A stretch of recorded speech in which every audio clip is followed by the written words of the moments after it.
बार क्या लगता है 22 में सरकार फिर से योगी की बनेगी या किसी और की बनने वाली है? अखिलेश की बनेगी। अखिलेश की बनेगी। हाँ। ये साहब बोल रहे सदुद्दीन ओवैसी साहब अखिलेश की बनेगी भैया। सदुद्दीन ओवैसी बगैर ओवैसी के ना सरकार मायावती बना सकती है ना अखिलेश बना सकता है। साहब गुंडा राज खत्म हो गया, कानून का राज आ गया उत्तर। हाँ, गुंडा राज खत्म, रोज रेप हो रहे कहीं ना कहीं। योगी सरकार तो बोल रही है इससे कानून का राज है, गुंडा राज खत्म हो गया। ना ना ना ना का आदमी नरसिम्हानंद जी, हाँ नरसिम्हानंद जी सरस्वती, जिसकी औकात नहीं, मंदिर में खड़े हो गए अपने बाप की जागीर समझता।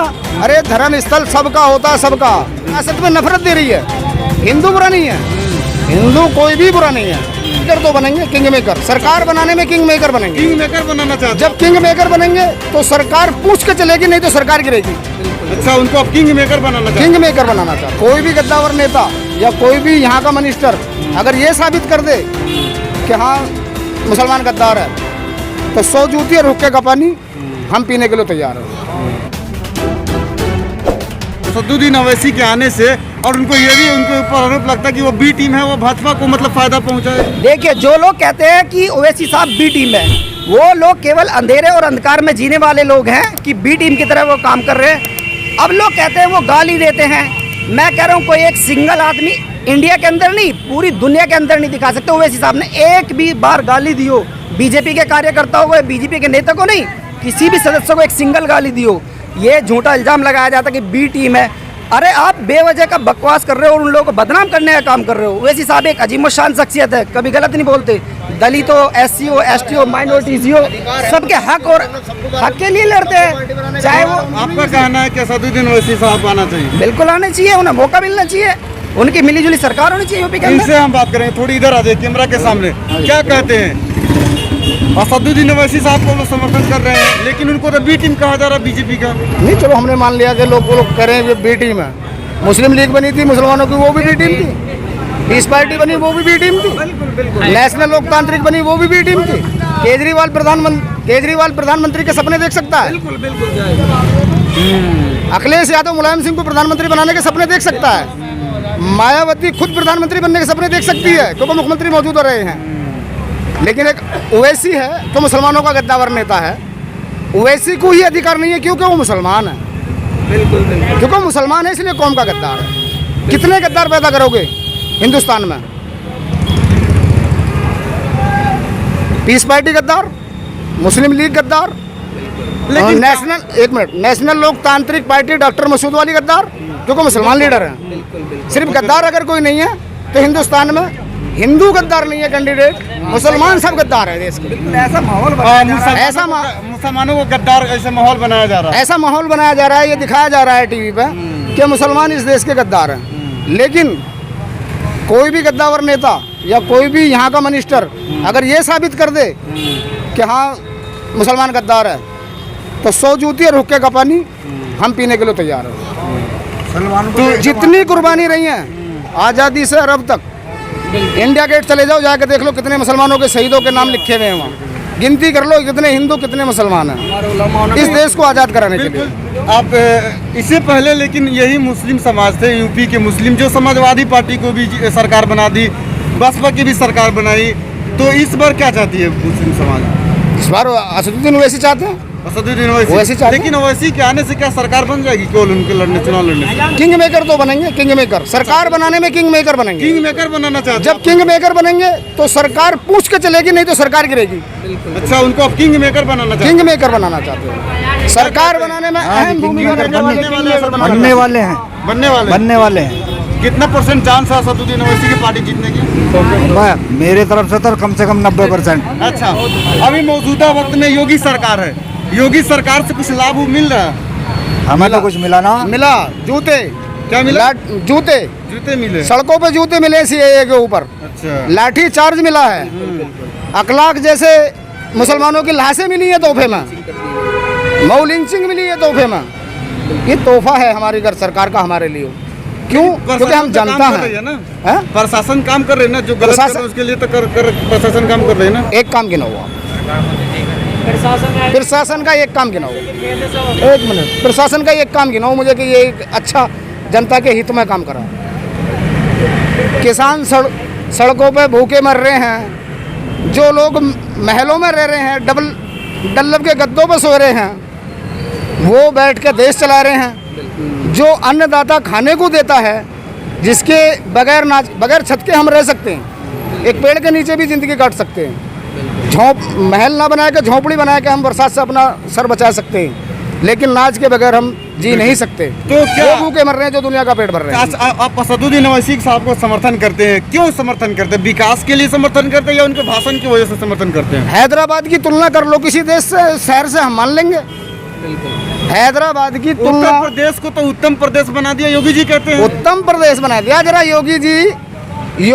योगी जी हमारे सीएम गंगा के सफाई अभियान में जितना रुपया आया, उसके ऐड में कितना खर्च हुआ उसका कैलकुलेट करके बताए ना मीडिया। बिल्कुल ऐड में बहुत मोटा। ऐड में जितना खर्च हुआ, सफाई का बजट उतना नहीं है कागजों में। कहा जा रहा है कितना ऐड में खर्च बड़े होगा? होर्डिंग लगे हैं दिल्ली में, यूपी में, और उस पर लिखा हुआ है कि उत्तर प्रदेश भारत में नंबर 1 स्मार्ट सिटी हो चुका है। अगर उत्तर प्रदेश भारत में स्मार्ट सिटी है, मैं मान लेता हूँ अपनी बात, स्मार्ट सिटी है, 5 साल में ऐसा कोई रास्ता नहीं है जिसमें गड्ढा मुक्त हो गया हो।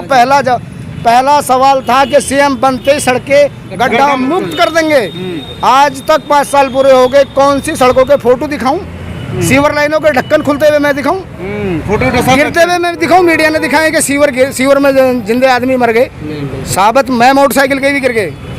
कुछ इतने बड़े बड़े सीवर लाइन भी थी कि जो पूरी मोटरसाइकिल ही सुविधा गिर गया। अच्छा, और सिंगल तो बहुत गिरे। आपसे मैं दोबारा बात करूंगा, थोड़ा आप जी। आगे आ जाइए। आप युवा, अच्छा नहीं बोलेंगे, आप बोलोगे। सर आइए आप। कहा जा रहा है कि युवाओं को रोजगार मिला, 4 लाख युवाओं को, कितनी सच्चाई है? कुछ भी ना जी, कुछ भी ना मिला। सच्चाई नहीं है ना।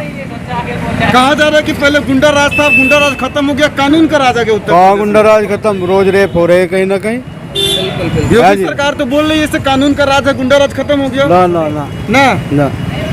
तो इस बार क्या लगता है, 22 में सरकार फिर से योगी की बनेगी या किसी और की बनने वाली है? अखिलेश की बनेगी। अखिलेश की बनेगी। हाँ। ये साहब बोल रहे हैं, असदुद्दीन ओवैसी ना, साहब। अखिलेश की बनेगी भैया। रहेंगे असदुद्दीन ओवैसी, बगैर ओवैसी के ना सरकार मायावती बना सकती है, ना अखिलेश बना सकता है। किंग मेकर ओवैसी होगा। किंग मेकर के चक्कर में काम खराब नहीं हो जाएगा, नहीं लगता? क्यों? ऐसे कैसे खराब? क्यों खराब नहीं होगा? लोग कह रहे क्यों खराब हैं, होगा बताओ? लोग कह रहे हैं कि असदुद्दीन ओवैसी अगर यहाँ पर चुनाव लड़ेंगे तो एमवाई जो समीकरण चलता था वो खत्म हो जाएगा, वोट बढ़ जाएगा, वोट बटेगा, बस फिर से भाजपा सरकार बना लेगी। भाजपा सरकार बनाएगी।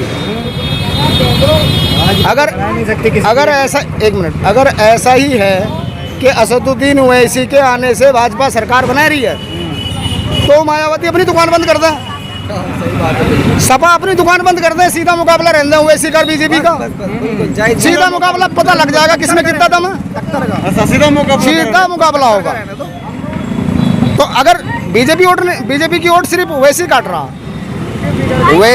रहा है, मायावती नहीं काट रही, लोकदल, राष्ट्रीय लोकदल नहीं काट रही, समाजवादी मयंक चौधरी वाली राष्ट्रीय लोकदल भी वोट नहीं काट रही। हाँ, आरएलडी, सपा वोट नहीं काट रही। पीछे 2017 में, तो क्या लगता है 2017 में बीजेपी क्यों आई गई? अच्छा देखिए, कुल मिलाकर बातों को हम ये साफ साफ लफ्जों में जानना चाहते हैं। जो इस तरह से लोग कहते हैं कि BJP Asaduddin Owaisi B team है या ये वोट कटवा है, तो क्या ये भ्रम फैलाया जाता है क्या मुसलमानों के बीच में, या क्या? नहीं, सुनो, ये सीधा सीधा अंग्रेजों की भी पॉलिसी यही थी कि फूट डालो और हिंदू मुस्लिम में राज करो, हिंदू मुस्लिम फूट डालते रहो, इंग्लैंड से आके यहाँ राज करते रहे। अब बीजेपी की पॉलिसी यही है कि हिंदू मुस्लिम फूट डालो। क्या बीजेपी के जन्म लेने से पहले जब ये पार्टी नहीं थी, इस देश में हिंदू नहीं थे, इस देश में मुसलमान नहीं थे? अब ये क्यों इतना डर दिखाया दिया गया कि मुसलमान खा लेंगे तुम्हें? उस सब अब से बीजेपी के पहले से क्यों नहीं खाया मुसलमानों ने हिंदुओं को? सिर्फ हिंदुओं के मन में ये डर दिखाया गया कि अगर बीजेपी नहीं आई तो ये मुसलमान तुम्हें खा लेंगे। तो असदुद्दीन ओवैसी भी तो वोटों को इकट्ठा करना। असदुद्दीन ओवैसी साहब भी तो कहते हैं कि बीजेपी से मुसलमानों को खतरा है। हुआ ऐसा, अगला कांड हुआ, मॉब लिंचिंग दुनिया भर। मऊ लिंचिंग हुई। अगर ये नहीं होती तो हमें बीजेपी से कोई खतरा नहीं। आपको लगता है कि बीजेपी से खतरा है? 2 टके का आदमी नरसिम्हानंद जी, हाँ, नरसिम्हानंद जी सरस्वती, जिसकी औकात नहीं, मंदिर में खड़े हो गए, अपने बाप की जागीर समझता। अरे धर्म स्थल सबका होता है, सबका। बिल्कुल। हमारी मस्जिद में पाक पवित्र होके कोई भी हिंदू आए सच्चे मन से, उसका स्वागत करेंगे। उसकी बेइज्जती, मस्जिद की बेइज्जती या करने के लिए इरादे से ना आए, तो आप पाक उनका स्वागत पवित्र होकर वजू करके आप आओ, स्वागत करो, नमाज पढ़ो, हमें कोई दिक्कत नहीं। एक पानी पीने में जिन्हें कितने आदमी प्याऊ लगाते हैं और वो पानी पीने में किसी आदमी को मार देगा? हाँ, ये डासना वाला जो मामला दासना वाला मामला। मंदिर तो में जो ये बच्चे ये बीजेपी बैठ रही है हमें, अच्छा, यही सब बात है जिसकी वजह से ये हमें बीजेपी दे रही है, विरासत में नफरत दे रही है। हिंदू बुरा नहीं है, हिंदू कोई भी बुरा नहीं है, लेकिन जो समझ रहे हैं, जो पढ़े लिखे लोग हिंदू हैं, वो मुसलमानों को बुरा कह ही नहीं सकते। आप मीडिया वाले हो, आप ही बताओ, आप हिंदुओं में नहीं जाते क्या मुसलमानों में आते हो? बस नहीं नहीं, हम सब तो भाई भाई है, हिंदू हाँ। मुस्लिम सिख है, सब भाई है, इंसान जब आप हिंदुओं में जाओगे तो क्या हिंदू मुसलमानों को बुरा कहते हैं? नहीं। हैं? क्यों जो पढ़े लिखे समाज के लोग? अच्छा, क्या हाँ